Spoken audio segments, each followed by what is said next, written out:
नमस्कार, स्वागत है आपका हमारे इस यूट्यूब चैनल पर। हमारे साथ आप देख रहे हैं कि एक बहुत बड़ी हस्ती मौजूद है। मनमोहन सिंह हैं हमारे साथ, जो कि फरीदाबाद के बिजली विभाग में एसडीओ हैं और इन्होंने एक उपलब्धि हासिल की है कि 20 दिन में कश्मीर से कन्याकुमारी तक की साइकिलिंग की है। और साथ में मौजूद हैं सीमा सिंह राजपूत, जो कि एडवोकेट हैं और मनमोहन सिंह जी की धर्मपत्नी है और इनकी जो है वो प्रेरणा स्रोत भी रही है। स्वागत है आप दोनों का हमारे चैनल पर। Thank you. धन्यवाद मुनमुन जी, आपका हमें इनवाइट करने के लिए। और सर बताइए, कैसा अनुभव रहा 20 दिन में आपने जो है कश्मीर से कन्याकुमारी तक की साइकिलिंग की और युवाओं के आप प्रेरणा स्रोत बने हैं। सबसे पहले तो मैं बोलना चाहूँगा कि ये प्रेरणा तो मुझे पिछले साल जब मैं उड़ीसा साइकिलिंग कर रहा था, वहाँ से मुझे प्रेरणा मिली इसकी। पिछले साल हमने जब उड़ीसा में साइकिलिंग कर रहे थे तो हम जगह जगह जाके स्कूल में, कॉलेजेस में जाके साइकिलिंग का प्रचार कर रहे थे कि साइकिल चलाने से आदमी का स्वास्थ्य अच्छा रहता है। दूसरा, पोल्यूशन में भी कमी आती है, क्योंकि जब हम साइकिल चलाएंगे तो गाड़ियाँ नहीं चलाएंगे। और तीसरा, कहीं ना कहीं पेट्रोल डीजल की भी बचत होती है, हमारी जेबों पे भी उसका असर पड़ता है कि अगर पेट्रोल डीजल मैं अपनी गाड़ी में नहीं डलवा रहा तो वो कहीं ना कहीं हमारे उसके लिए भी ठीक है, हमारी इकोनॉमी के लिए भी ठीक है। तो ये आपको जो है, चूँकि ये बहुत एक तरह से देखा जाए तो बड़ी यात्रा है और कश्मीर से कन्याकुमारी हम लोग जैसे किताबों में पढ़ते थे कि एक छोर से दूसरे छोर पहुंचना, और साइकिल से पहुंचना बड़ी हिम्मत की बात है। तो ट्रैकिंग वगैरह का शौक़ आपको कब से लगा? ट्रैकिंग वगैरह 2011 से मैं कर रहा हूँ। मैं गुड़गांव में एक ग्रुप रन कर रहा हूँ, गुड़गांव वॉकर, फेसबुक पे।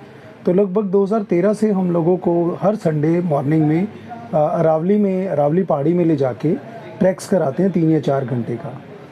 तो वहाँ पे जो हवा की जो क्वालिटी है वो बहुत शुद्ध और प्योर है, और वहाँ जाके हमें फील भी होता है। और जो लोग भी हमारे साथ जुड़े हुए हैं वो रेगुलर हैं।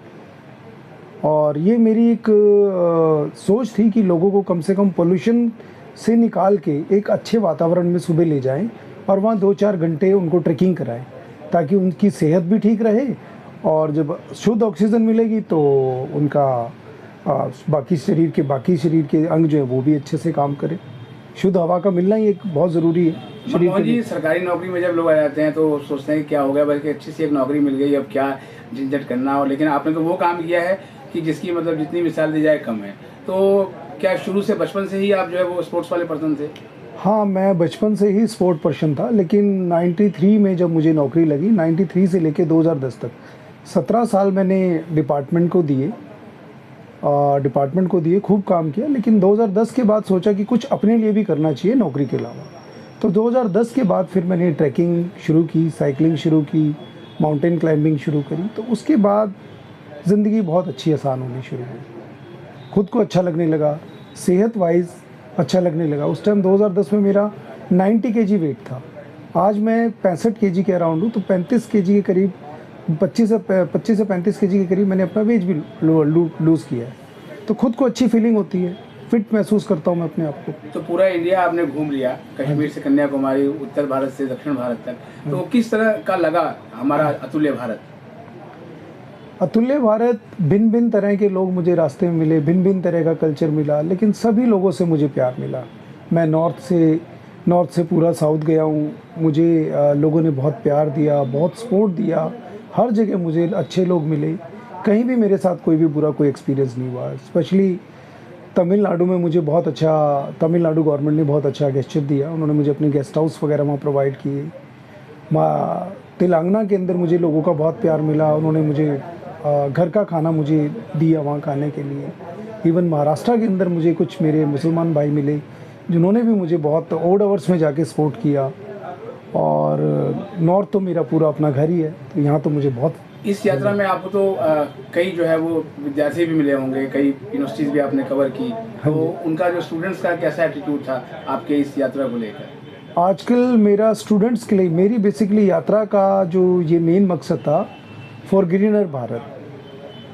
तो मैं चाहता हूँ कि आने वाली जो हमारी पीढ़ी है वो साइकिल से रूबरू हो।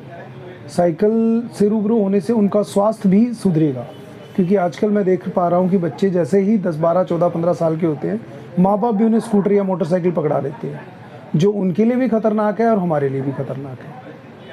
मेरा ये कोशिश है कि बच्चे ज़्यादा से ज़्यादा साइकिल यूज़ करें, बच्चे क्या बड़े भी यूज़ करें।